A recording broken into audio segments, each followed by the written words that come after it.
Welcome back to the On the Ramp podcast. Hello, Leo. Hello. Hello. Today we have a business consultant with us. I'm quite excited to speak to. So I want to welcome to the podcast Jay Wheatley from Absolutely Automotive. Hello, Jay. Hi. Hello. It's good to be here. Thank you. No problem. I first came across you on the Harmonic Motion podcast with James Dillon, and it was a brilliant episode, and you spoke a lot about how you exited your garage business, which gave me in particular some really good and very unique insights because we're, and you, Leo, have acquired a couple of businesses. Yeah. And we often speak about the acquisition of businesses, but not the other side of it. Yeah. Never given it any thought on the journey. Oh, that's my laptop. Sorry, always happens. Never really given it any consideration on the other side of the person selling the business. So I just thought it was absolutely brilliant. And shout out to you and James. If you're listening to this episode, go listen to that episode. So Harmonic Motion podcast, look at it on YouTube, Spotify, all the main players. Yeah. Absolutely brilliant episode. Episode 3, that one is. Episode 3, yeah. We will speak, we're going to touch on that today, but that's like an hour-long episode just about exiting a business. So, but it's obviously part of your journey. So I'd like to speak a bit about that today and ask you some questions. So we're going to get right into it. This isn't a story episode as such. We don't often have a trainer or a consultant on the episode. So we want to just throw as much at you as we possibly can and try and extract what we can. As much value out your head as possible for the listener. But for those that don't know you, if you could just give a brief summary of your background really and how it started, how it ended in a nutshell, and then what your motivation was to carry on afterwards. So over to you. Yeah. There's no end, by the way, at the moment. No. Yeah, that's true. Yeah.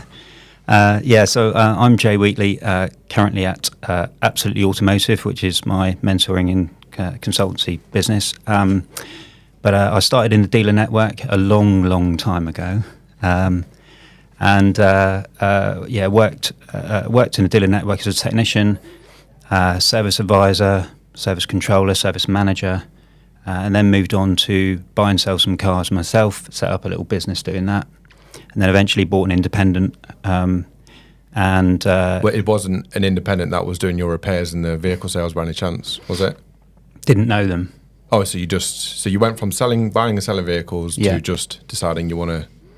I wanted to expand. Yeah. I was in a little unit on my own. I wanted to expand, but I didn't.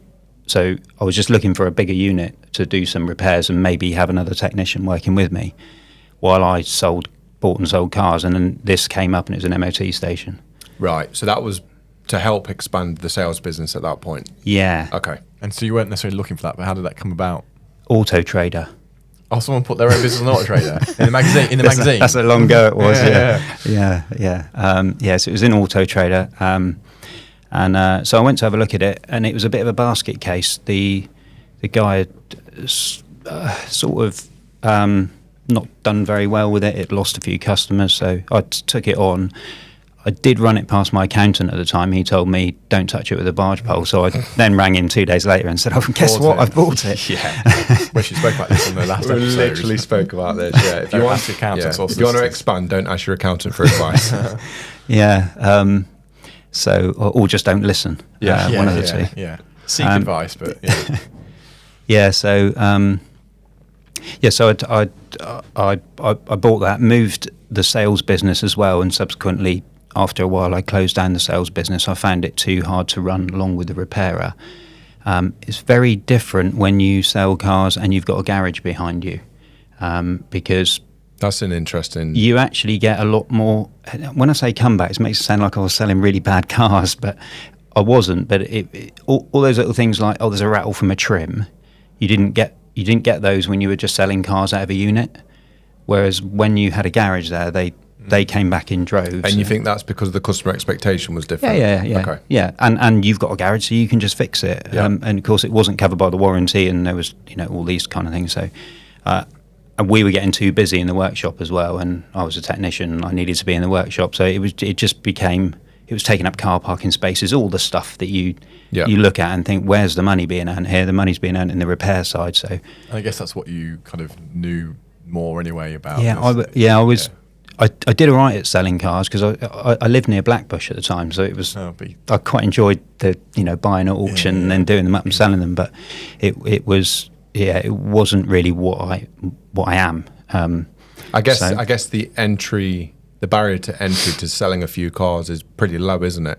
Yeah. You leave your other job, you need a few quid behind you, but you go buy a car and you sell it. Yeah. You can't just go and open a garage. Yeah, almost anyone can go and start selling cars They can, theory, couldn't they? You know, and they often do, don't they? I think that's often a route to people starting trading vehicles. Say anyone can do it. No, it's hard to get Yeah, them it's right. I don't want to take anything away from people that are running. And I've done it myself. I know how hard it is, and I think you've got to be that owner-operator sort of person, because you can easily get stung with car sales. You have a few bad ones, and you can lose what you just made on 5 or 10. You could lose ones. months worth of profit on one car, couldn't you, if you get it wrong? Anyway, sorry to. No, I think now it's harder. It's definitely harder now with the way cars have progressed, really. And the Auto Trader on them are kind of controlling a little bit now, aren't they? About what your margins are ultimately, aren't they? Yeah, you've got We Buy Any Car, all that kind of stuff now, haven't you? So, but it was allegedly a BMW specialist, but it wasn't really. That sort of dropped away, and it was just all makes, MOT centre repairs. So I built the business up there, and then a few years later I converted it to a German car specialist because What year was that roughly that you? I bought it in 2006, so it would have been about 2010, I suppose. Okay. I was heavily into AutoLogic at the time, the blue box sort of era, where you were a miracle worker, and I just saw the brands and I thought, well, this is what I need to do. I wanted to fix cars to that level, and I couldn't do it on every brand, so I basically stopped doing other brands. Was there many people doing it? Because you specialised, didn't you, Leo, quite early? 2010 we started. 2010, and there wasn't many about. Well, was there many specialists at that I was point? saying in Lincoln at that point, I think I knew of one other one. No, there's a couple. There's not many anyway. It wasn't nothing like what it's now, I don't think. So you were both pretty early to the specialist game, I guess. There were specialists around, but there weren't. If you consider how many people were investing that much money into things like AutoLogic, blue box stuff, there weren't very many of us countrywide. Yeah. And I remember even the dealers in Lincoln, because we used to do like leaflets saying we can, program ECUs, code keys, and they were like, they can't do that. They're not allowed to do that. Like, they can. Watch me. Yeah. So and it was good. So we morphed it into a German car specialist, and that was pretty much all we were doing then. And then in fast forward to 2022, and I sold the business. So just moved through that process. Really, I felt that I needed to. And move the how business old were on. you when you decided to sell? If you don't mind me asking. How old? How old were you there? Yeah, when you sold the business. Oh, when I sold it, 52. 52. So how long did that from? You wake up one day and think, I'm going to sell my business, to actually selling the business, how long was that process? About 4 years. Okay. So you were planning to sell for a good period of time. Yeah. Can I ask what triggered you to want to sell? So you always have a forward plan, even if you don't have a plan. By that I mean a physical one. I always had a plan in my head of what my goal was with the business. My goal with the business was to buy the freehold. I was a leasehold at the time, and I wanted to buy the freehold. And I eventually got the chance to do that. When I bought the freehold, it was like a trip switch in my brain, and I can't explain it. I was just like, right, okay, now what do I do? I can't move site, because if I do that, well, I could, but if I did that, it was a bit pointless owning the site. I couldn't do any more with the site. I did what I came to do with the business, and I just thought I want to do something else. So therefore, now it needs to be ramped up to be sold. So that's what I did, and from that point on, I bought the freehold in 2018, and from that point on, I was planning to sell. Was it? Of course, we went through COVID in the meantime, so we all did a bit of a restructure, didn't we? But and that's the only time I'm mentioning that word in this podcast, right? Because everyone blames COVID for everything, and we need to move on, everyone. It comes up a lot, doesn't it? And everyone's got the same story for everything, really. So was there ever the thought to build it, to have it run and keep it rather than selling it, or was it just always that period once you're in the freehold, you ever sort of think, I could build this up and then keep it and do the other thing I want to do, or was selling the only kind of option you thought? No. So it's interesting question, that one, because in 2018 it wouldn't. It would run itself to a point, but not as well as I wanted it to. So that wasn't in my head. Right. Yeah. I was at the place where a lot of other garage owners are, where this place will never run itself, not permanently. Mm-hmm. And sometimes the cost to get that person in, or depending on the scale of the business, can almost outweigh the reward. But what you could, because obviously in selling you've got tax advantages, that sort of stuff as well, haven't you? So I guess the putting someone in a high salary, I'm not sure how big the site was, but that can kind of be issue. Well, the issue at the time was the highly specialised stuff we were doing. Most of it I was doing. Yeah. So I had front of house running front of house. I was half of the day I was running a business. The other half of the day I was doing diag and the problem job. So and I went through my master tech then with James down at Tech Topics. So it was, I wanted to fix every car going. Yeah. So I sort of thought I'm going to have to find a replacement for me if I sell the business. So over the next 4 years, I increasingly detached myself and enabled other people in the business to do what I did. I didn't quite do it. I think another 2 years and I would have had it, and it would have run all the time without my input. And I guess that comes back to Leo's point, though. At the point you get it to that stage, it could be tempting to stay around, couldn't it? Because it's... Yeah, I'm not a big one for changing my mind. Yeah. Unlike me and Leo. But that's a really good thing, though, because it's like you had a plan and you were committed to it. Yeah. And you're not tempted to deviate from that plan. And fair play, you saw it through. Was dealing with stress or the stresses of running because running a business is hard. Running a garage business is really hard. I speak to a lot of garage owners who do struggle with the stress. They struggle with the stress of managing people, managing customers, and just keeping up with the trade. It's bloody hard work. Were you good at coping with that, or was that a part of a motivator for you to no, hang on, I don't want to do this anymore, or Part of the reason that I wanted to change things, I guess, it always is for people, because you look at, I think, how can I put this? I think if the payoff wasn't there, you'd wonder why you were doing it. Yeah. So anyone who's running a business and it's not financially viable, then you do wonder why you're doing it. You don't want to be in a job; you want to be running a business. I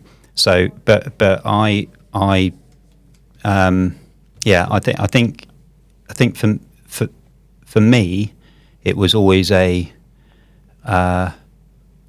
just needed to get out and move on. It wasn't. I just didn't change my mind on that, I suppose. Really, if that was the answer to the question. No, absolutely. So you do that. You close that chapter. Was there a plan afterwards? No. Okay. Well, there was and there wasn't. There was I wasn't going to stay in the motor trade, but I didn't know what I wanted to do. Are you quite a free-spirited sort of do you kind of just trust it will work out, or were you quite excited at the prospect of something new? Yeah, I was quite excited about I suppose achieving that point, that goal, and my focus was so far on that goal that I hadn't factored in the next bit. Okay. And it's something that I do work with people now when they're thinking about exiting. Is one of the things I ask them is, what are you going to do next? And I always get the same answer that I did. Do you have to have an answer? No, but I'd like people to consider it purely from a mental health point of view. Okay. Yeah. I guess it's a bit like that thing I mentioned a few times again. Winning a gold medal. People hear that, don't you? People training and win a medal in the Olympics, and then they win it, and it's like, wow, I've done it now. Now what? And that causes that sort of. Yeah, I've actually heard that they struggle, don't they? Yeah, literally depression. Afterwards. Yeah. Because you hit those heights. Yeah. So for someone who planned something so meticulously and then found yourself, okay, that's happened. And you've got a consultancy business now. You do service advisor training down with James Dillon. Yeah. You've got a lot of stuff going on now. How soon after you'd sold it did that happen? Did you have any time out, or were you straight back in?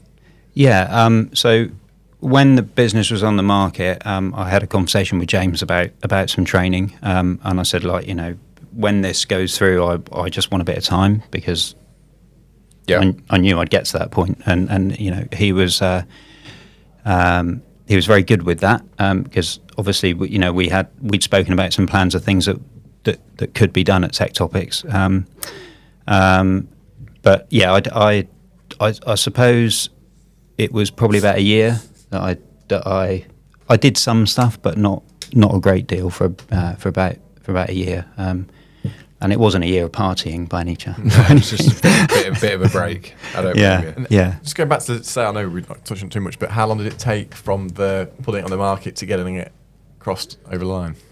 I think I probably hold a record for that one. 9 months for me. Right. Okay. And did you have? And how did the buyer find the business? And was it? It was on with an agent. Right. Okay. And I know that people raise their eyebrows at you know, glorified We do. estate agents, but they came up with the goods. I can't say they didn't. You really have to hold a tight rein on them, and from somebody who was very naive, as I was going into that process, it's really enlightening doing it, because there's stuff they don't tell you, there's stuff you just don't know. There's nobody out there who can really give you some good advice. If you Google it now, you won't get a decent idea of A, what your business is worth, because everybody overvalues it, B, what the process is like. It's just really difficult. Is this part? I guess people are naturally coming to you with these questions. Is this something that they can formally come to you with? Yeah. So if someone is considering an exit, they can pick the phone up to you and and there's a service there for you to guide them through that process. And also how to speak to the agents and things to be aware of that they don't tell you. And it's quite. Yeah, it's just it's a process that will surprise people. Tough process. Agents just want to sell the business. Of course. So there are things that they know are going to come up, like vendor finance, that they don't tell you, and then all of a sudden they present you with it. Well, you know, you are going to lend them the money, aren't you? So I didn't think so. Drawing you in, and we've just bought one, so we've seen the other side of it, and the interaction with the business broker, from my point of view, was minimal. Like, they, you know, I don't direct with the sellers, but I guess, you know, there's a lot more for the. And if you sometimes when you're buying business, you might have done it before, whereas not many people have sold many businesses before, so it's the first time experience for them, isn't it? So, and you hear it a lot with the brokers. They'll always kind of initially they will over-reg evaluation as well to kind of like get them in with them. But again, like you say, ultimately though, I mean, we've bought for a broker, you sold for a broker or an agent. It does work, doesn't it? But it's it does, and they certainly get their money for it as well. But you know, it worked. They brought enough people to the table, and you know, and ultimately they brought the right people. So I can't complain at that. So getting on to the next topic then, what's your you go from running a garage to what training, consultancy, mentorship, which by the way there is such a huge demand for. It's a big market, and there are a lot of people who are really struggling. I think it's brilliant, but it's not easy to do. No. So you wake up one day and decide, I'm going to go into consultancy. So what's the motivation behind that? Is it something you've always been naturally drawn towards? Were you helping people before you sold your business? It's quite a step change, is what I mean. So where did that motivation come from? No, there was. It's not something I don't want to do, or I didn't want to do, but I'd never thought about it. So I was having a conversation with Jen at HR Vitals. Jen, She made the link and said, "This is what you should do," and I went away and thought about it. And thought, actually, were you one of Jen's clients at the time? She had helped me at the garage before, so I already knew Jen anyway. So that's sort of what sowed the seed, really. Isn't it funny how you never know when that conversation's going to come along or when that seed's going to be planted, and something that's like you reflect on those conversations, and like they are quite magical conversations, because you went from not doing it to where you are now, and you may have got there on a different route, but here you are now because of a single conversation with someone. I just like it when that happens, because you never know when it's going to happen, and it could happen at any point. Yeah, the the reason that you might not get there is because, and it's a bit like the training as well, you do suffer from imposter syndrome for a bit. Yeah. What, me? What, here? Yeah. Now? No, you can't possibly want me to do it. So Do you still struggle with that? yeah, a bit. Yeah. Less so. The more, I think the training really helps. And also when you are mentoring people, you've got to figure out in your head the method that you're going to use and some little ways in which you do it. But the method in which you use, as in, am I going to require everyone to do it one way, or am I going to see what way works best for them and maybe try and get them to get to the answer? And that's the way I do it. It's a bit like it's a bit more like coaching. I use the word guide. Yeah. But no one ever searches for that on Google, so there's no point. Guide our business. And you know, I've done a few of those things that people want to do, and I've made the mistakes, and I've come across the pitfalls, but I've made them succeed. So I just feel like I'm in that sort of position where I can maybe see their situation and think, right, okay, but we need to get your mindset to here first, because otherwise it's never going to happen. On the Ramp is very proudly sponsored by Castrol and the race group from Certus Energy.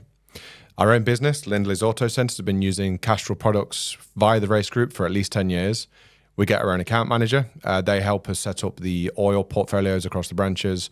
And there's also someone to ring if we've got any technical queries or general queries. And having that relationship with the account manager, I think, is really important.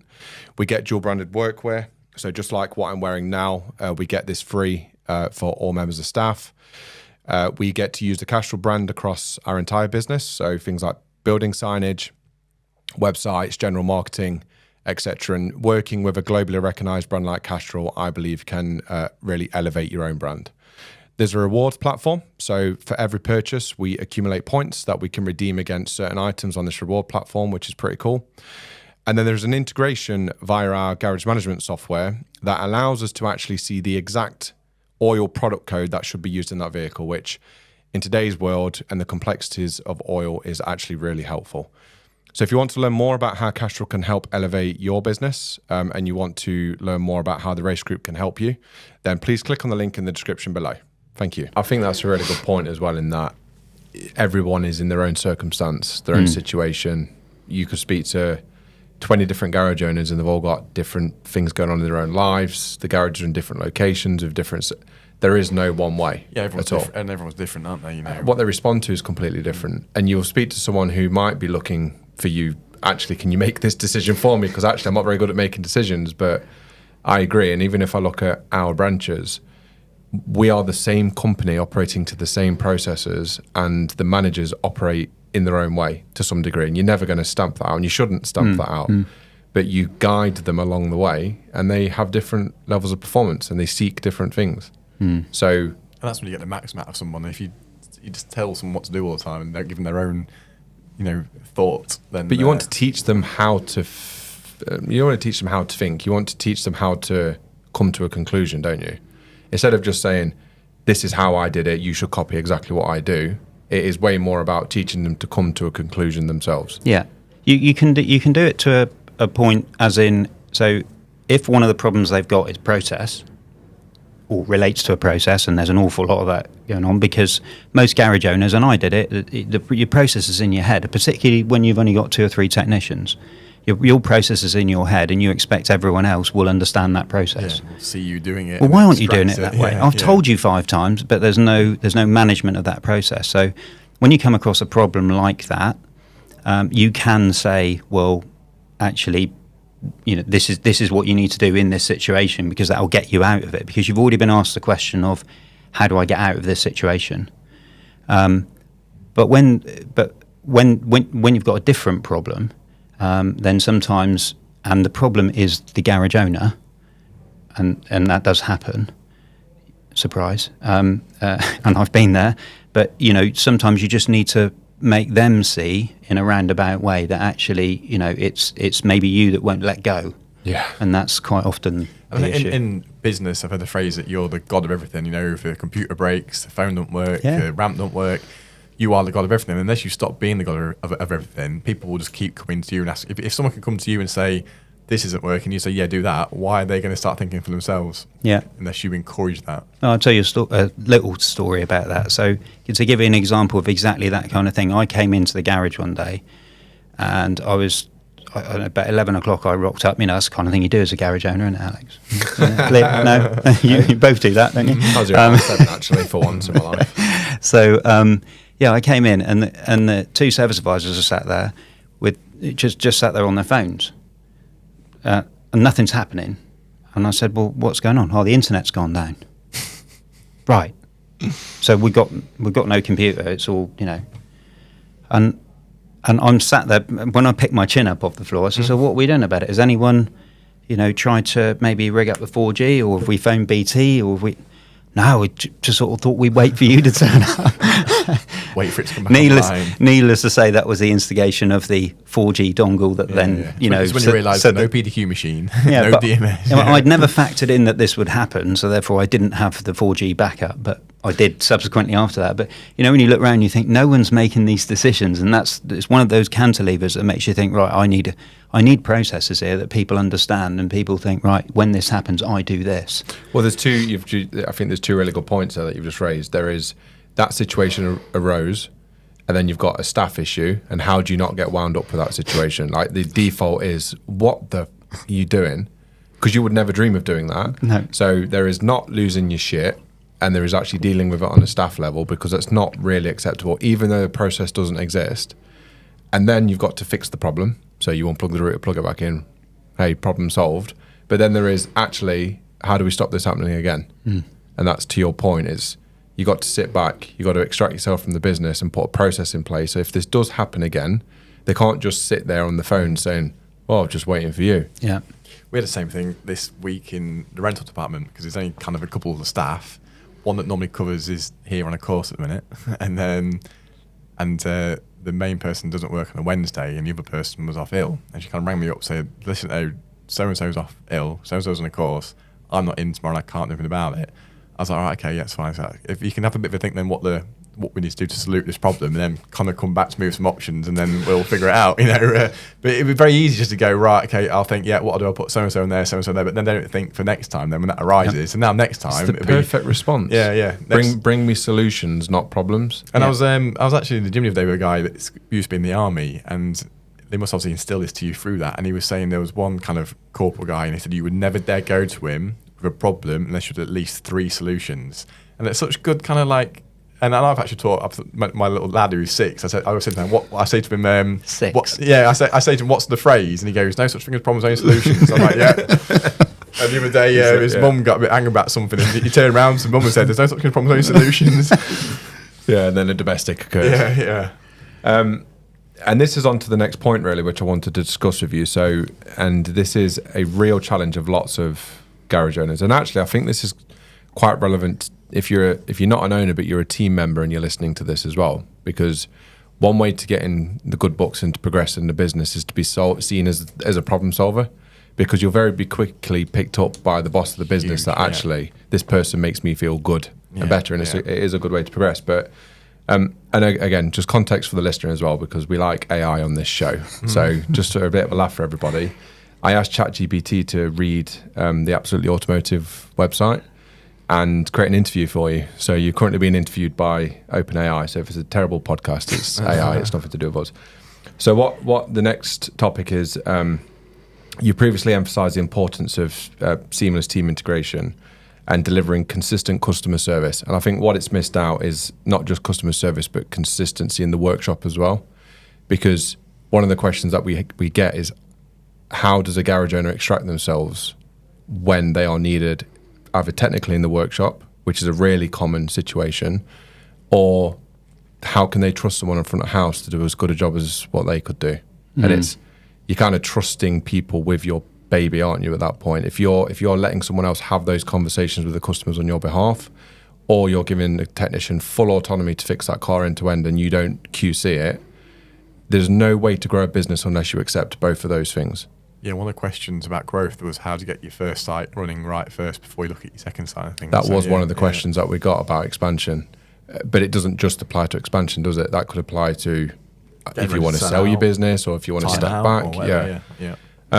That's the pinnacle everyone's trying to looking to work towards, isn't it? It really is. So it'd be Holy Grail. interesting if you have any advice around that listener who is buried in the day-to-day, who can't extract themselves. Where do they start? Because they're too busy to start. So how do they make that start? Jay. Yeah. Ring this number. Yeah, my number is. It is about extracting yourself. It's about, I suppose, in short, how long have we got on this podcast? We aim for an hour and a half, half an hour in already. So, So, ideally, you need process, and that's generally where people find an issue because the process is in their head. It's not written, and it's not adhered to by everyone. So, you need a good process, a bit of trust for the people that are there, and build their confidence as well. What you said about getting people to come to you with an answer, with their solution, is exactly how I instilled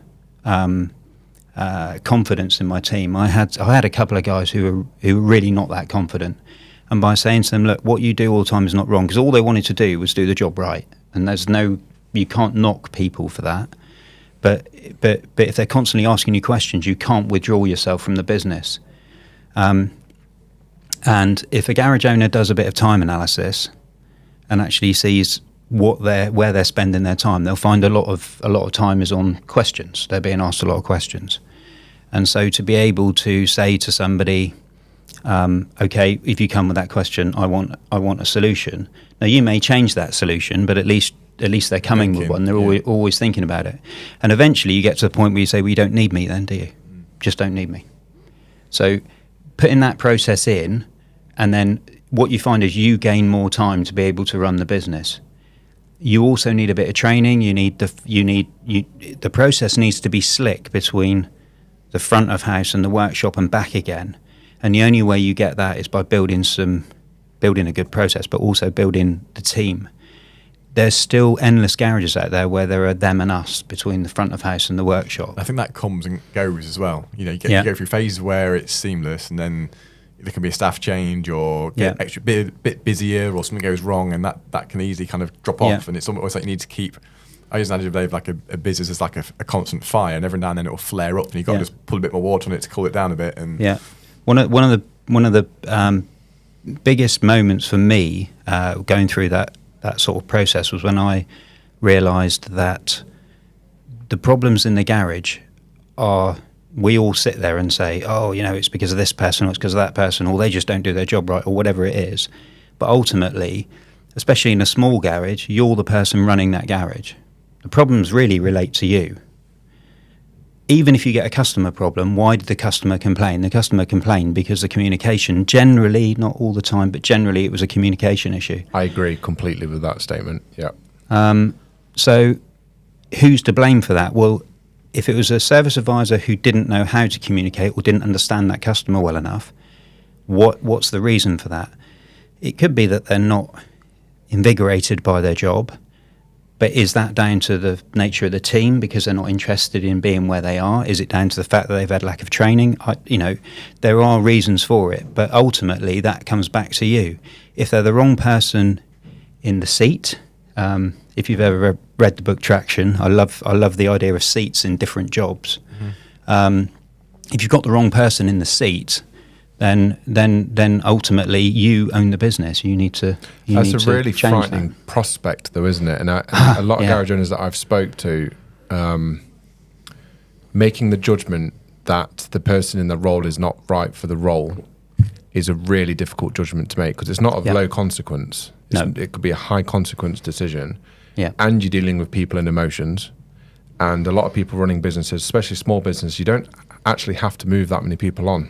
No. So sometimes a business will outgrow the people if you're a high growth business. And going back to what you said about I'm a big believer in blame the process, not the person. And you can initially kind of go like, oh, why have I done that? But when we had a serious instance in December where we had paid for some vehicles like well over £100,000 to a supplier we shouldn't have done, and it nearly caused a big problem. And you could instantly kind of go, why has that happened? But like ultimately, it's like, well, why is that process allowed that to even happen in the first place? So Yeah, if there's nothing written down there's to no the contrary. Yeah. Because I'm definitely learning with process that writing it down, it does have a couple of benefits, but I think that people are so bored of the word process and you got to write it down.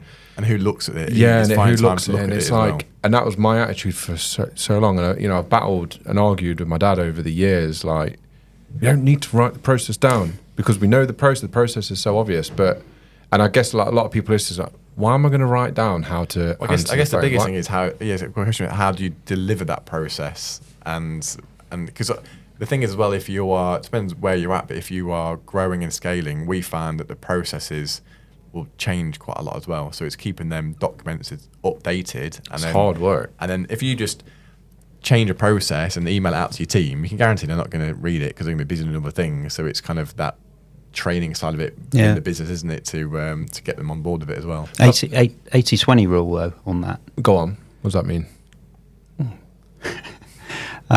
So you build the process, 100% of it. You write War and Peace, if that's what you want to do. And I've seen some, and they are, I think, wow, who's ever going to read that? So say you've got your 100% of your process, and you've narrowed it down, and you think, right, okay, that's about right. Then you bullet point.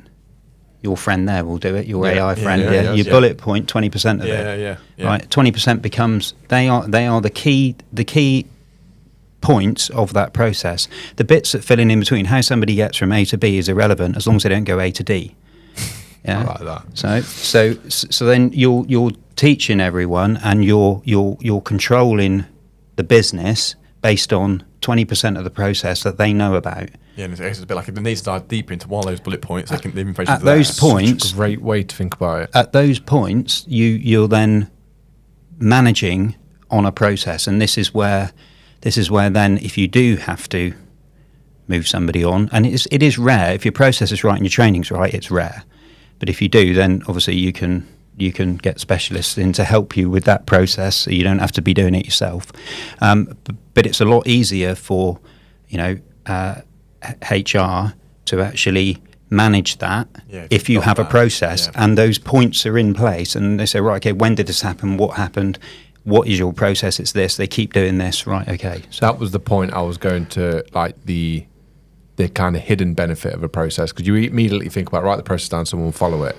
They might not read it at all, but in your story where they were sat on their phones, if there is a process, it's a different outcome, isn't it? And just them sitting there thinking, oh, if there's a process for this, we better do it.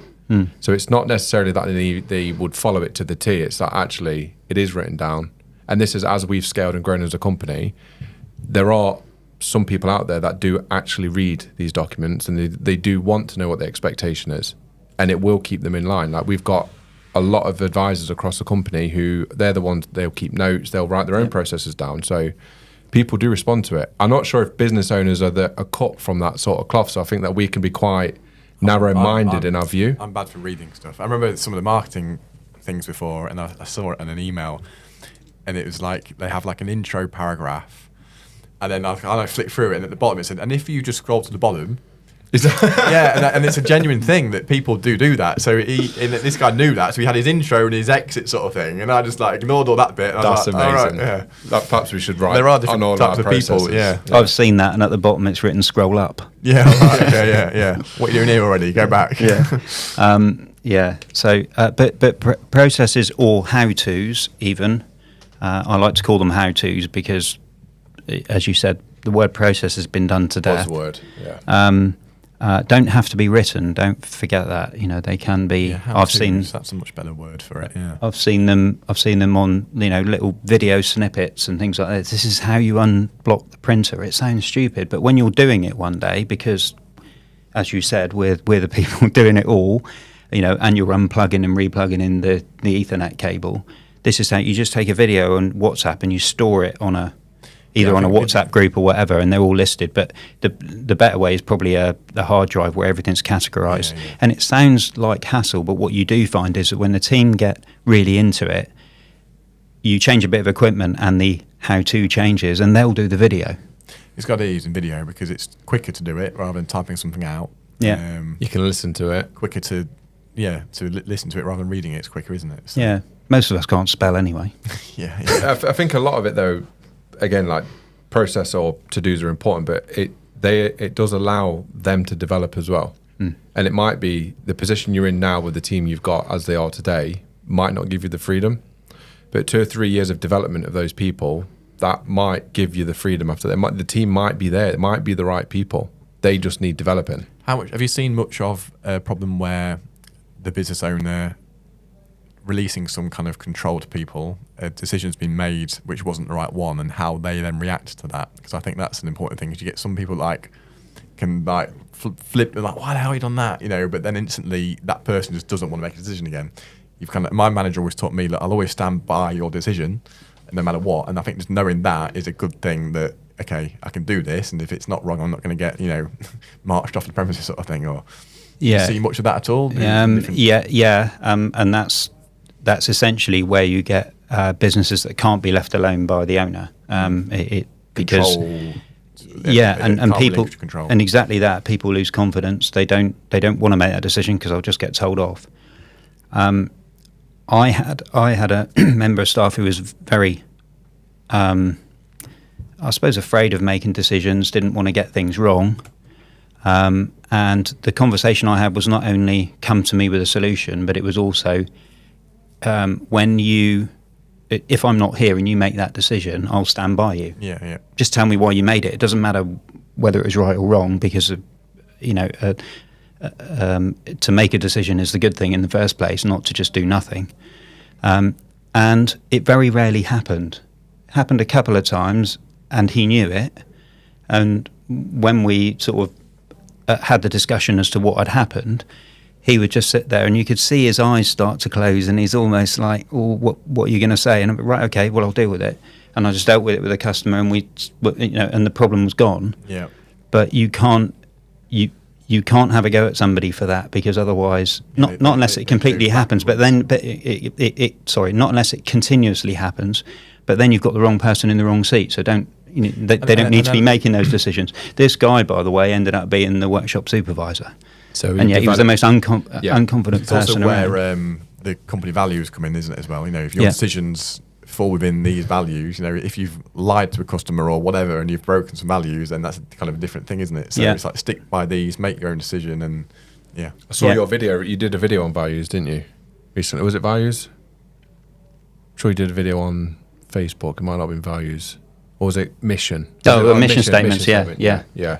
You're confusing me now. Sorry. Maybe I did. That folds into the point there, doesn't it? That's just evidence that the person, you developed that person from an inconfident person to being workshop supervisor. Yeah. And that happened because you gave him the room to make mistakes, and then he built himself up on evidence of, actually, I can make these right decisions. Yeah. And if I don't make the right decision, I've got to live by it, but I'm not going to get my head bit off. Yeah. There's just another decision to make after that wrong one, isn't there? And you just have to get that one right. Yeah. But very rarely did it happen, to be honest. Yeah. I said to him, what do you need to have in your head so that you feel like you can make these decisions? He said, I just no, actually it was after the event. It was when he started making good decisions, and I said, what's the trigger? And he said, I just think to myself, when I've got to make a decision, what would Jay do? Yeah, I like that. Yeah. And I thought, well, I don't want you to be like me, but that was his way of making sure I'm still, I'm acting in the best interest of the company. It's a good question. I guess it's like values, isn't it? Really, like, because you are the values of the business, so he's kind of looking at your values. But whatever he needed to do to make that decision, it didn't really bother me. I didn't say you have to think that, but he came up with that himself. So if we go really practical, then someone listening to this is in that position. They may have the right person in front of them, and they may be thinking, I need to find the right person, but it might be that person. Have you ever sat down with that service advisor and actually asked what's their ambition, and actually really tried to get to know what that person wants? Because some of our junior service advisors, apprentice service advisors, have turned into branch managers, and at that point in time, they were never... You know what I mean? They didn't show any of the characteristics. I was nearly sacked a few times when I was an apprentice. Yeah, but that's what I mean. People do develop, and it might be that, as I said, you might already have that team there. They might be ready and waiting for you to develop them. Give them free rein to make mistakes. the phrase, you can't change people. We got to try and change people first. Absolutely, yeah. Right, on to the next topic. We've got quite a bit to go. So I'd like your opinion on, you mentioned in the opening that you bought a specialist that wasn't a specialist, and then you converted it into a specialist. It's come up a couple of times on the podcast. It is definitely a hot topic, and it does lead into one of the other conversations we're going to have. But what's your view on specialism? Just, do you think it is a necessity? Do you think it's where it's all going to be? Just give us your input on it. It's not a necessity, but it depends how much. I suppose a couple of things. It depends on your customer base. You might have morphed some way that way anyway, so you might be doing more of one type of vehicle. But I think there'll either be specialists or there'll be general garages doing. You've got a thing, haven't you, about? We speak about this like it's a diamond. It's going to be a bit hard to listen to, but it's a diamond. You imagine a picture of a diamond, and you've got width is the makes that you work on, and the vertical, I shouldn't have asked you about that. The vertical is how deep you go. But I think it's a really good point. You can't be wide and deep. No. You either work on all makes and models, and you just service tyre and motif, what you call fast fit, or you specialise and go all the way down to things like coding and as specialist as you want to go. And I think if you are sat there listening to this thinking, hang on a minute, we go really deep with lots of makes, I think there's a lot of efficiency losses there. So we are that garage, we are the work on all makes and all models, but we know where to stop. Yeah. And previously we didn't. Yeah. We were doing all the engine work on all of the makes. Yeah. And you would blow your brains out every week on a job. Yeah. So all the gains you make in the week, you can just lose it all on a single job. So I think it's similar point to you, isn't it? You just make a decision as to what you want to do. If you want to be fixing everything on the stuff that comes through the door, and you don't want to turn anything away, then you have to think about what brands that's going to be and specialise in them and become the go-to brand specialist. There are some pitfalls with it. I probably see more cases of people who have tried and failed. And why do they fail? Because they're not committed.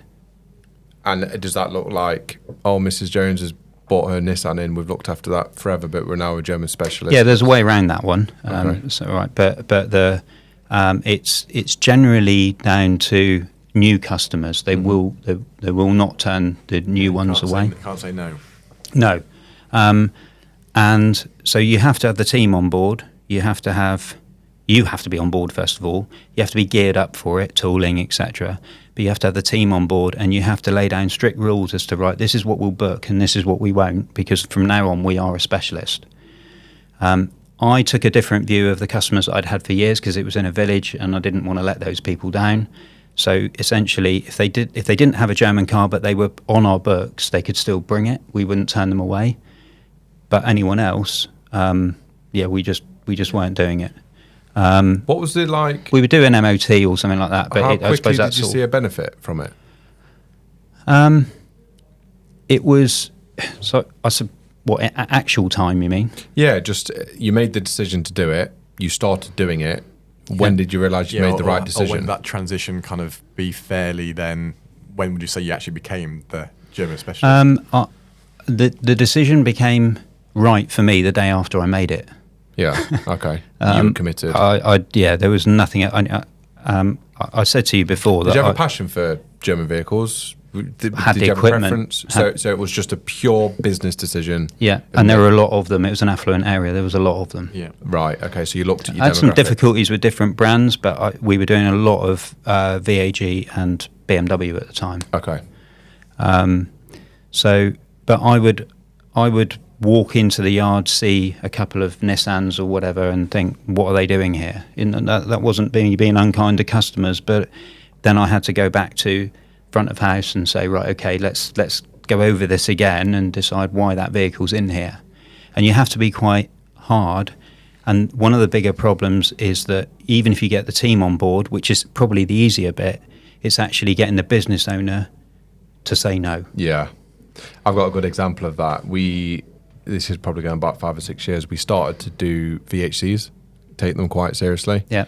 And to do that, we had to book less work in. Yeah. And I was walking through reception, and I just so happened to, there was a phone ringing, and I answered a phone. You bring it down now. And it was a regular customer who had a clutch issue. And me being me, I was like, yeah, bring it straight down. Speak to the branch manager, and he was like, we can't do that job.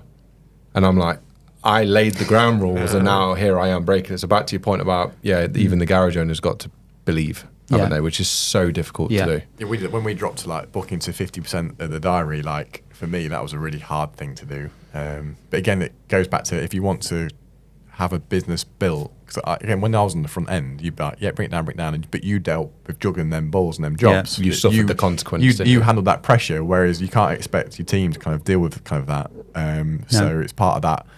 If you want to come backwards, and there's also efficiency. Well, if you want something to change, like if you're just going to keep doing what you've always done, it's not going to change, is it? Not with you can have the best intentions, but actually you need to just. But I guess there's two elements to that. There's, for me, it was more about not accepting the team to deal with all that. On the other side of it is the efficiency gains, isn't it? Less is more, and the health check, and also better experience for the customer, because if they can come in and get their whole car repaired in a day or 2 days, rather than having to go away with faults to come back in again. I think sometimes when you're in the garage, you overlook that. You think, oh, it's fine, they can come in again next week. But from a customer point of view, it's like a big hassle getting the car back in again. So much of it's inconsequential to a garage owner. I can't remember again if it was just referencing James. I think it was on one of his podcasts, and he tells a story about, I think it's a mom going out to the car and the battery's dead in the morning on the school run. Yeah. To a garage owner, you've either got another runner, or you've got a boost pack, or you're never too far away from jump leads. To them, it's like, do you know what I mean? It can't be a worse situation. So back to your point, it's quite difficult to truly put yourself in a customer's shoes when all you've done all your life is fix cars. The other thing is you see like friends on Facebook say, "Oh, cars with an MOT today. Hope it goes okay." Yeah. Whereas to you, it's just like whatever. It's very true. Yeah, fingers crossed. Yeah. I think. So the you as I said, you've got to be really committed to doing that as a specialist, but making sure the team's on board and also giving them the information. There's no point in being a specialist and they don't actually know what that means and what kind of work you're going to be doing. So some of the work we were already doing, and we all know about, well, we don't all know about it because I keep banging on about it in customer service training, but customer avatars, and you look at a customer and you decide your customer type. There's part of that. But you can do an avatar for a job as well.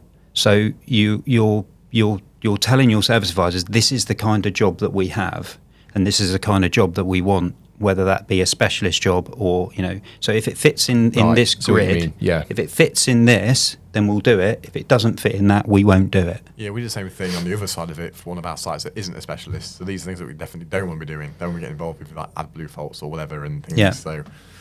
And that's the easier way, because otherwise, if you just say non-specialist type, right, we don't want to get too involved with complex diagnostics. Like, what is a complex diagnostic issue? Yeah. And sometimes a DPF fault might be straightforward. Yeah. But a lot of times it isn't. So you might make that call, like, are we dealing with these or not? You can't have it both ways, basically. Yeah. Yeah, and you want to leave a business to be run by a team rather than you as the owner making decisions. Yeah, and you can't keep changing those decisions either. You need to stick by them. There will be a lull, and we certainly lost bookings for a bit. And I had service advisors looking at me going, "Told you so." But that's down to the business owner as well to make sure that the marketing's right, and and eventually it just skyrockets, because when you get BMW owners. VAG owners, whatever it is, whatever your specialism is, driving in, they've come to the specialist and the car park's full of those vehicles. What do they go off and tell everyone else? And that is what happens eventually. And when you look around your car park and you've got 20 cars in and they're all German, you sit there and smile and think, yeah, we're on it now. It's a good opportunity to really add some confidence, isn't it, to the customer. Just focus on a point you made earlier about you're making this change. You've made this decision as a business owner to go specialist, and then you're expecting all your staff to do as you say. we've got a similar situation going on right now. So part of our strategy, Lindley's strategy, is we are looking to diversify slightly, and part of where we see the industry going is towards the changing ownership model with the cars and people leasing cars more often. So the fleet market is becoming a pretty big deal, and I think over the next few years it's going to, you need to be considering fleet. That's really obvious to us as a board, and we've discussed this. We've got a plan, we've got a strategy, and then something cropped up. We were sat with a branch manager, and they were really upset that we'd put some fleet work in their garage, and we hadn't told him why we were doing it. So all he's received is a car from a fleet company where they've negotiated a slightly better rate than our retail rate. It's still a decent rate, but it is lower. And in his mind, he's thinking, why the hell would I do that job? Yeah. And all we did was sit down with him and say, look, right, fair enough, but this is where we think it's going, and we're kind of just spreading our bet a little bit. And then he got it completely, but we just not even considered to actually explain to the staff member why we've made that strategic decision. And getting their thoughts. We've spoken about this before, haven't we? Sometimes you can, as an owner, you kind of go like, someone says something, we can chat about something today, like, tomorrow I'm implementing that, and then you do something, it's right, so now we're doing this, and it's like, whoa, what's going on here? Yeah, and if you to your point, if you do get their opinion on it, it then kind of becomes a bit of their idea as well, doesn't it? Which I think is buy-in, isn't it? Super important, yeah, especially when trying to implement change. And we've been awful over the years on that whole why thing. Like, why are you doing what you're doing? You know in your head, and you've got to have conviction, you've got to make decisions, but you've also got to try and get everyone bought into it. Yeah. As micro business owners, we're really good at going on a course, coming back with an idea, and literally walking around the garage telling everyone in 3 seconds what we're going to be doing from tomorrow. Yeah. And then you wonder why it's not done. And then they're rolling their eyes. Here we go again. Yeah, I'm really looking forward to him coming back from this course. Right, brilliant. So there's a few more points that I want to speak about then. So just on your experience then, you are doing, you do service advisor training, right? So this is front of house training, and it's pretty self-explanatory in what it is. But you've had the opportunity to speak to a lot of people. So have you got anything that just comes sort of top of mind of what the most common challenges are for a service advisor, for a garage owner trying to improve the front of house, or does anything just jump out for you? Any common themes on those training sessions? Most of the things I deal with are garage owners wanting to extract themselves from the business, but we've sort of spoken about that. When I say from the business, I mean them not be the go-to person all the time.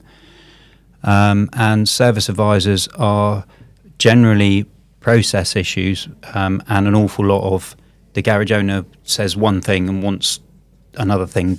Says one thing, they want it done, he or she wants it done this way, but then does the opposite. Just what we spoke about. Exactly what we've just spoken about. Yeah.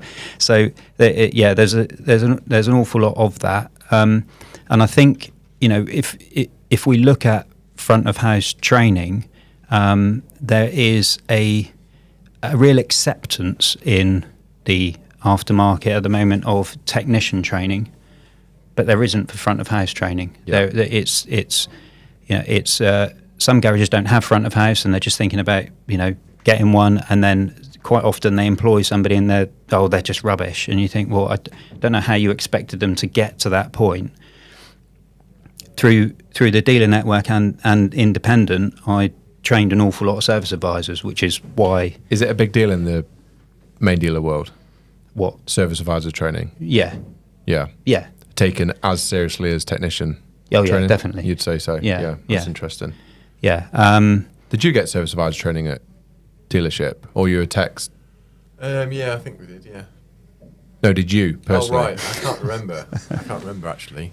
I can't remember. No, that's fine. No worries. But the interesting point there is that some of the best service advisors that I've taught over the years have been non-technical. I was just about to ask that question, because something that comes up a lot is when someone's looking for an advisor, they naturally kind of go down the technical route, and often it might be someone from a parts background or something, whereas I feel the attitude or the charisma of that person is probably more important, because you can teach the technical side if you've got the right team around them. But it's something that comes up quite a bit, that question about what way to kind of go. So you know what? I'm pretty sure that someone has just asked that question in the Garage Hive forum. literally words for word.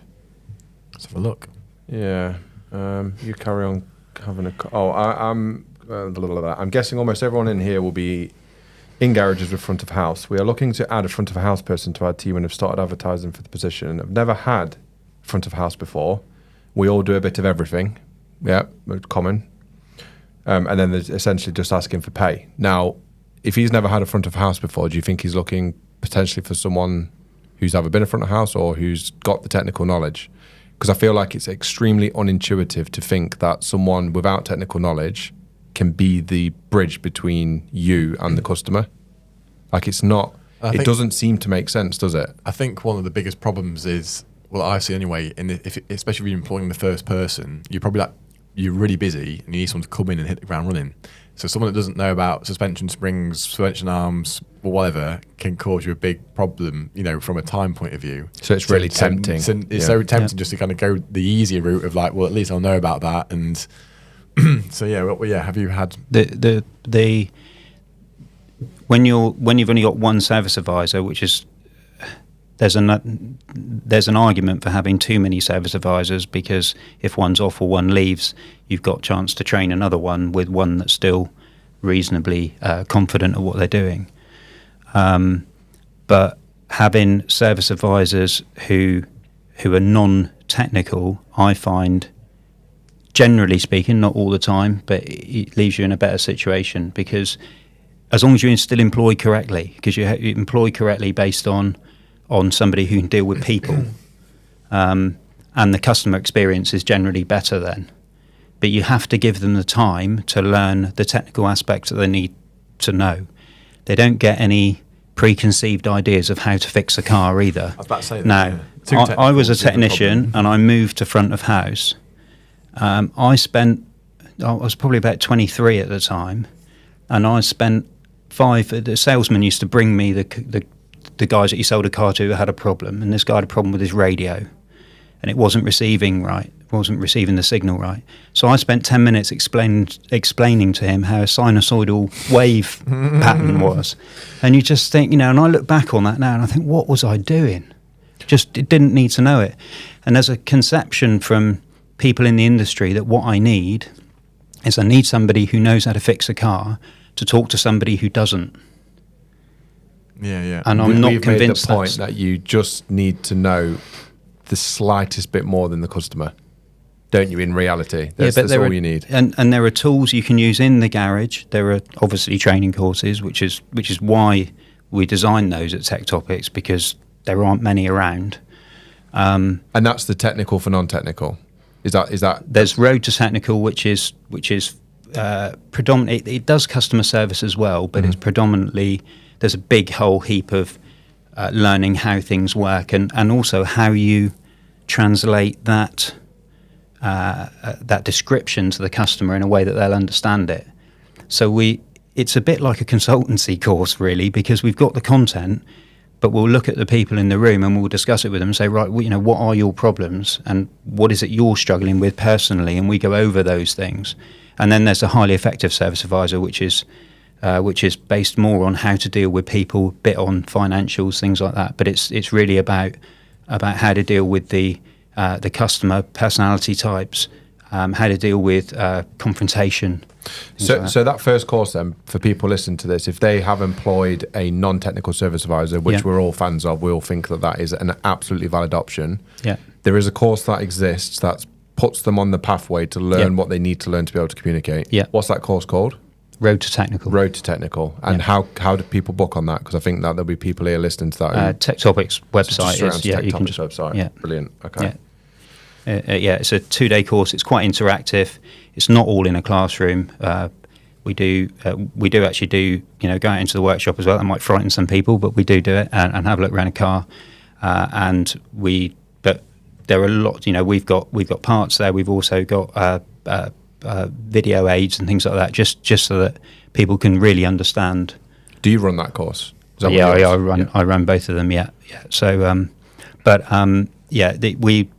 we bash out some of the misconceptions about what parts actually do as well, and how these parts work. I've had quite a few instances where people say, well, this part, maybe an EGR. How does an EGR work? So we go through it and we get some visuals up and we talk about why an EGR works the way it does. Not too technical. We don't get the scope out and start doing patterns and all that kind of thing. And one of the questions I always throw out is, right, does anyone here now know what it's for? And you always get different answers, and you think, well, how did you get that answer? Because the technician told me, and then you think, oh, even the technician doesn't know how. I was about to say that you'll get advisors going back telling the technicians what to do. Yeah. So, but we do it at a level where this is what you need to tell the customer, and when the technician comes out and says that it needs this, you've got an idea of what that does and why it does it. I guess more importantly, if the customer does ask a question about it, they can have some knowledge to go back with as well. And again, back to that, you're developing the person as well. It's going to give them the confidence, isn't it, to go into those conversations. Yeah. Because it can be really daunting. And I can remember being in front of house myself. And this is coming from someone who is technical. I still got scared to pick that phone up and have the conversation with the customer, even though I knew it inside out. Yeah. You start getting challenged. Why is that? Why is this? Yeah. Even with the knowledge, it was scary. Yeah. Without the knowledge, it can be, you've got to know what you don't know. But having a bit of foundational knowledge can be a really big, I think, putting someone on that journey. And again, there was another example, and it was, I can't recall the story at all, but it was a process was in place where the technicians would explain to the advisor. And in your example, the tech didn't know, but in this example, the techs do know. Yeah. And that was the feedback loop back to the service advisor to upskill them in that knowledge area. I think that's a video will help as well. So we'll do, as a health checks now, we just do picture, but for a diagnostic evaluation, we'll get a video done by technicians, and that really helps the advisor to. That's really good to the customer. Yeah, the thing to do with that is to, my suggestion would be to, and you probably do it, but ensure that that the service advisors actually watch the video. Yeah, because it's like a training tool. Mm-hmm. Yeah, is that what they do? Yeah, they should. Well, they should do. They should preview before. Because otherwise, the customer asks a question and they're like, "Well, I haven't watched the video yet," and it makes you look a bit stupid. Yeah, that's why I like it, because they get to, the advisor gets to see it, and then they can read out to the customer direct from technician, and they're kind of all winning then, aren't they? Basically. Yeah, so, and I guess if you are an advisor listening to this, ask a technician. And that's what they'll do as well. So sometimes if they've not done a video, but it is something complex, they'll say, can you do me a video for that one, please? Yeah, because it does empower the tech then, doesn't it? That, hang on a minute, they do want to know. I think it's good. It's good customer experience, coming for a diagnostic evaluation, and then the customer sees the behind the scenes. We'll often sort of show the fault codes on the screen. Might even show a bit of a scope pattern, and even if the customer doesn't understand it, it's just showing it perceived value, isn't it? Yeah, well, it gives confidence, isn't it? You know what you're doing. So awesome. Right, couple more bits then. Future trend of the automotive industry, hot topic, EV, hybrid, fleet, whatever. What's your opinion on what the next sort of 5 or 10 years looks like? Where are you at? I personally think speak freely. No one's listening. Yeah. I think EV's on a slowdown at the moment. I think most people sort of think that, although it'll always have its place. There's no two ways about that, and I think the 2030 thing will get rolled back. 2030 is just utter nonsense, isn't it? Yeah. But also with the manufacturer tool training that I do as well, I think that seeing what's coming out from them will mean that garages might have to either upskill or accept that they're going to have to filter out some more jobs. The aftermarket tools are struggling with some of the things that certainly the ODIS, the VAG tool, is now requiring. So that you've got quite an insight there then, haven't you? So you do the ODIS training, which is the manufacturer tool training for VAG. Yeah. Is that right? Yeah. So what you're saying is that you're now seeing evidence that there are faults out there that the aftermarket stuff can't deal with. You just can't access the gateway without it. So you literally can't access it at all? No. And if they don't solve that problem, then that is a major blocker for lots of garages, isn't it? Yeah, some aftermarket tools have tried to solve it by they essentially use one manufacturer login routed through their tool, and Volkswagen have already started to shut them down. So this is the remote diagnostic piece. Okay. Yeah. Now, how long that will happen for, I don't know, but every manufacturer is going that way. So I think they're trying to hold it in-house because you got to remember that the business model from back when we had the blue box and we were doing, the AutoLogic thing, everybody's moved to dealer tools, and all of a sudden the manufacturer's thinking, hang on a minute, there's a whole business here, and we never knew it existed by selling what we know to these guys. And subscription costs and yeah, all that. I know, yeah. I wonder how much dealers now are earning in subscription costs compared to like 10, 15 years ago. It's probably more than they get selling a car. It's quite clever, isn't it? Because they were forced to open it up. They were forced to allow independents to work on it. So, you know what we'll do? We'll do it, but you're paying for it. I'm sure I read something, this might be old now, that some manufacturers were kind of like, the EOED port's going to be there just for like what needs to be, but for other stuff, it's going to be like a different connection again or something like that. Or it's going to be cat and mouse. It's going to be a constant battle, isn't it, between them trying to ring fence it and. I mean, they've already got a bit of a. When you look at what the remote diag piece can do now, from the manufacturer through to the car and the information the dealerships get that we can't get access to. They're already at a massive advantage. It's interesting. Then you got the likes of Tesla that don't seem to be too interested and just want to know what it is and get it fixed, sort of thing, don't they? The whole. They seem quite supportive in. Their business model doesn't rely on the after sales, does it? No. Whereas a lot of the other manufacturers do. But you could argue that Tesla is equally as hard to work on as the other. They've almost got it so locked down, haven't they? Yeah. I mean, when I've had a Tesla for a few years, and they know what's going on with that car more than you know what's going on with that car. And they, if there is an issue, you get a flag up in your app, you book in straight off your app. How can an independent compete with that? I actually slightly different. Watched something recently, podcast, and it was when Elon was kind of like starting Tesla or whatever. Spoke to some other big manufacturer and said, "You will never succeed." And he was like, "Why?" And he said, "Because manufacturers don't make money on selling new cars, but they make that much money on the selling of parts for cars that are already in the car park. And you won't have that opportunity. So it's almost like they've started off without Needing being that. bothered about that kind of channel. almost. Yeah. So if you think of that note, why is it that the manufacturers? Well, there are a number of reasons, but why is one of the reasons that the manufacturers are so anti-producing EV? They don't go wrong as much, and all of a sudden there's a supply chain dropping off. How are they going to make some money? So, they're already developing, and they have developed the internal combustion engine on hydrogen.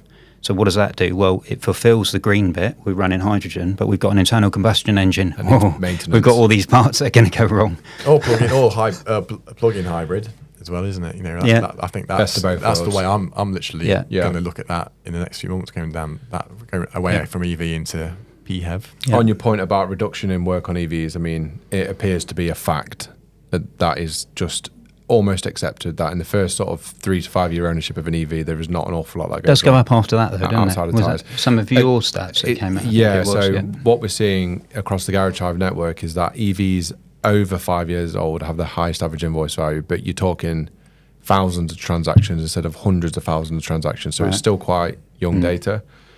But if you want evidence that that is a fact, look at what the dealerships are doing in terms of the type of car that they're trying to work on now. So they are very clearly competing for that 3+ market. Yeah. You see them on the price comparison sites. Yeah. You see the service plans that they're offering, the labour rates. All of a sudden, you are actually competing on a price-to-price basis with the dealerships.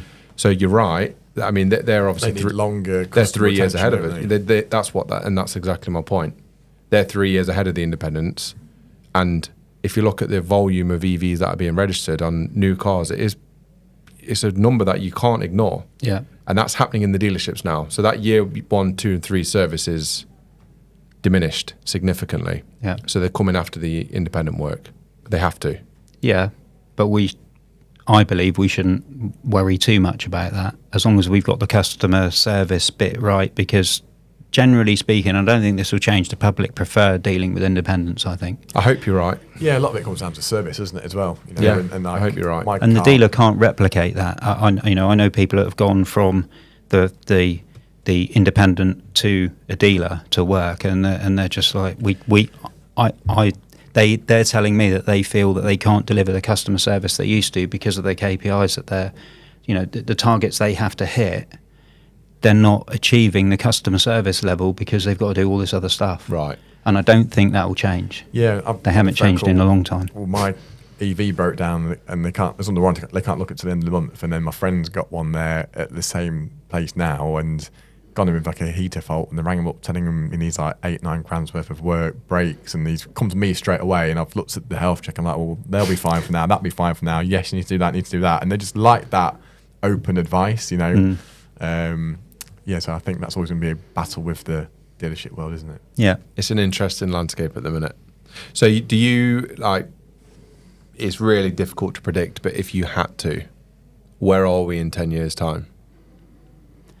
I think if you'd have asked me a few years ago, I'd have said we'd be in the realms of hydrogen, but I don't believe that we'll get the infrastructure out there. I've seen how it didn't work with EV. Is hydrogen, I know nothing about, I'm very ignorant to it. Is that more complex infrastructure than EV? Yeah.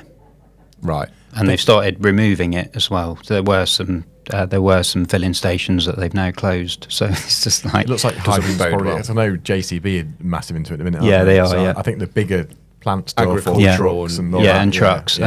and that's where EV won't be Won't able to work, succeed. yeah. Well, not unless there's a big jump in technology, because No. it fundamentally doesn't work at those weights, does it? No, but the Japanese manufacturers have started doing it. I think Hyundai have got one, and who else got? BMW have got one as well. You know, But they're not. But where do you fill the thing? That's the problem. These, I don't know how much you know or don't know about hydrogen, but last year anyway, these hydrogen drivetrains, are they powering EV motors, or is it traditional gearbox and drivetrain? Either or. So you can have a fuel cell powering an EV motor, or you can have internal combustion engine. Do you think that EV motors are here to stay? Yeah. It's just a more efficient way of getting the power to the wheels. Yeah, but EVs are here to stay. I think. Yeah, You know, if we look at, like, there's the hybrids out there, aren't there? That the engine is a generator, yeah. and there's motors at the wheels. It, like, that feels like a pretty safe bet to me. So if you don't work on EV, the point I'm trying to make is at some point, is electrification going to be across every vehicle, even if it's not full definitely battery electric? I would not be not investing in EV. I've probably sounded like I meant don't bother with EV. I That's tried to not make the that bit case. clear, yeah. Yeah, no.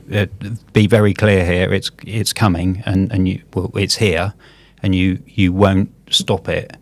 There'll be probably two or three different types of cars. I think hybrids are going to be here for a long time, and you need to understand EV if you're going to work on hybrids. Because it's essentially and probably in 10 years, most of what you'll be working on it, if you're in the sort of 3 to 7 year old car demographic, you will be working on hybrids. There's no two ways about that. Yeah, with the mild hybrids, it's less obvious, isn't it? Even that it's a mild hybrid, isn't it? And they've been out way more longer than EVs. Yeah. So. Yeah, but look how long we've had the Prius. Yeah. Yeah. Anyway, 10 years. Where are we?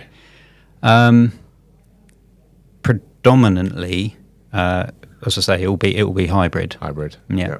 I think we're in agreement with that, aren't I we? don't think we'll be at hydrogen even by then, even though I'd like it to be. But Yeah, I think hybrid. I like the idea of being able to commute and do your normal daily runs, but then if you want to go on a long run, and I know people say, but the infrastructure is there, but just not. But it literally is the best of both worlds. Like, if you've got a 50-mile battery range, most, like 90% of your daily journeys will be on battery. yeah, It's because last week I had to go to our Northampton site, then to our Coventry site, and I had someone from work kind of like following me basically because he's new and he didn't live near me.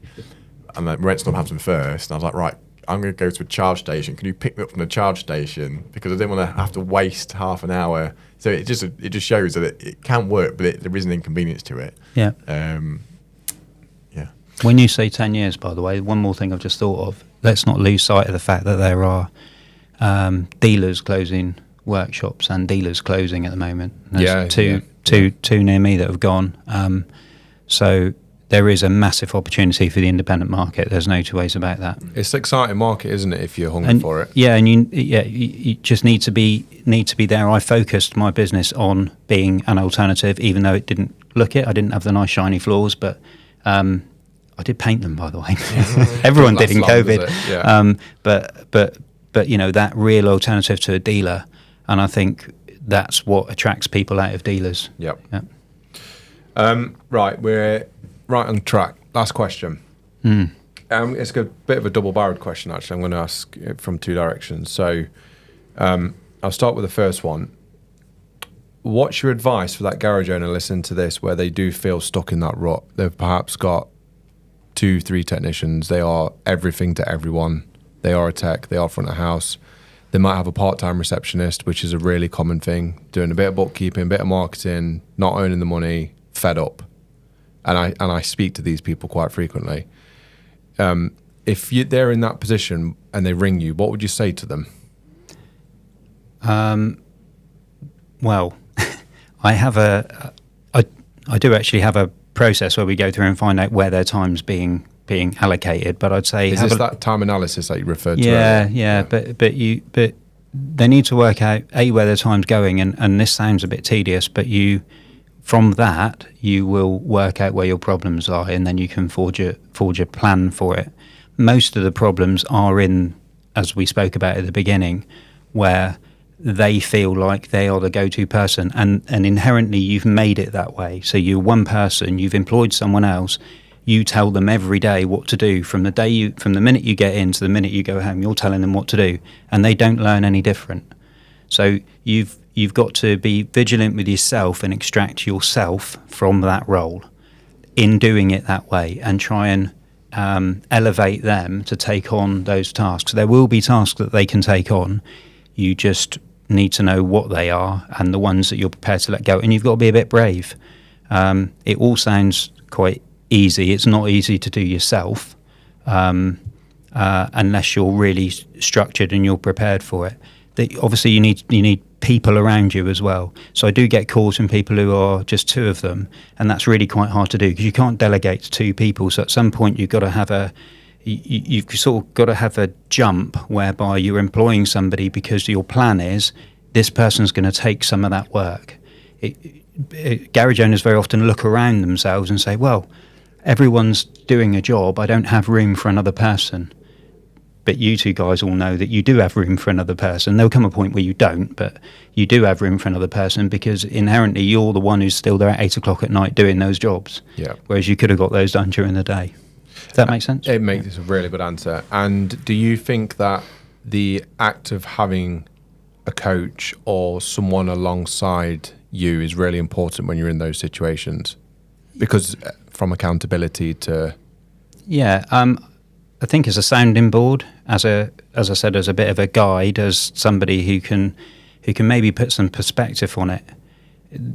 I didn't have that opportunity, or rather I didn't seek it out because it wasn't so well talked about back when I had the garage. I did have some good people on my side. I'd known James for an awful long time, so I could talk to James. But obviously, I was quite lucky in that way.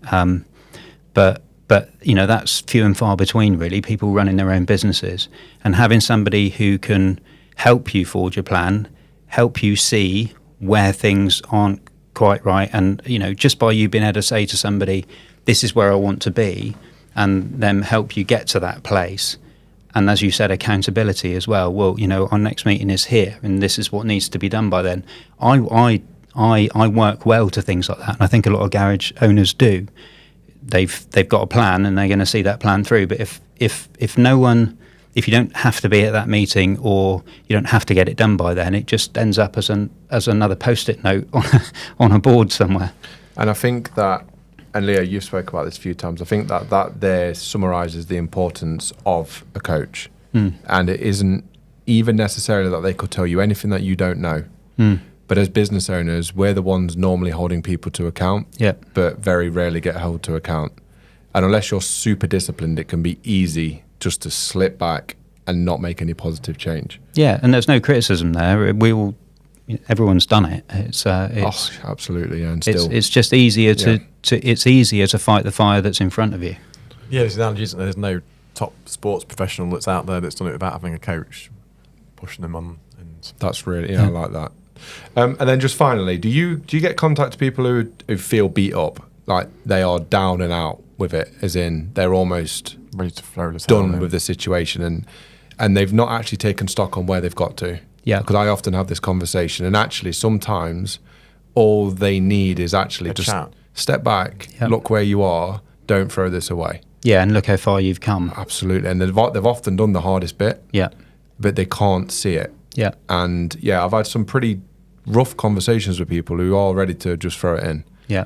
And sometimes all they need, and if you listen to this and you feel like that, not even necessarily wanting to throw it in, but they're trying to progress, and they get to a point where they just think, I don't feel like it's getting me anywhere.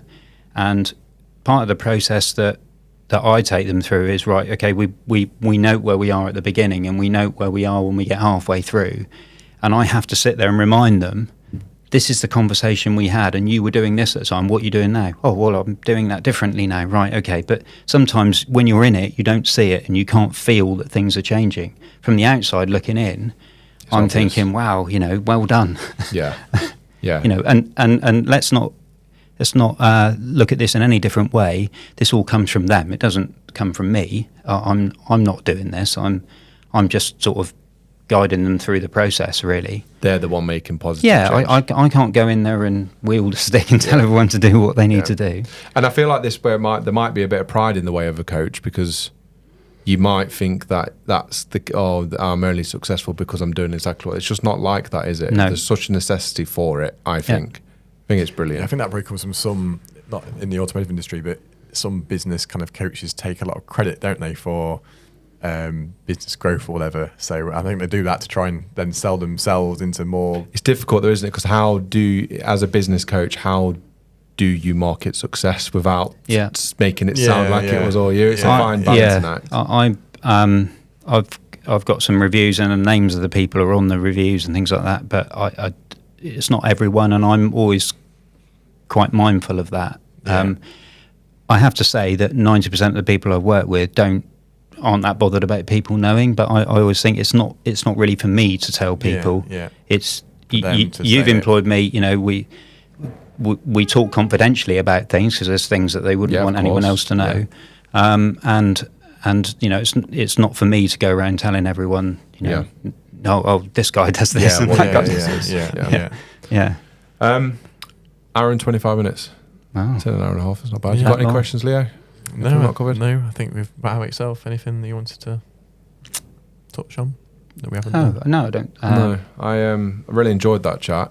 That was, absolutely brilliant. I think what you're doing is brilliant. I think that if people can relate to things that have been said, then how can they reach out to you? What's the best way to get hold of you? Absolutelyautomotive.co.uk. So just contact form through the website. Yeah, there's a contact form. There's also a button there where you can just book an appointment. The call is free, so it just schedules a call in. Yeah, so they can get some time with you just to chat stuff through. No obligation, just have a chat. There's no obligation. It's just to see, if you need help and if you just want some answers to some things and sow a seed. Really, that's the way to do it.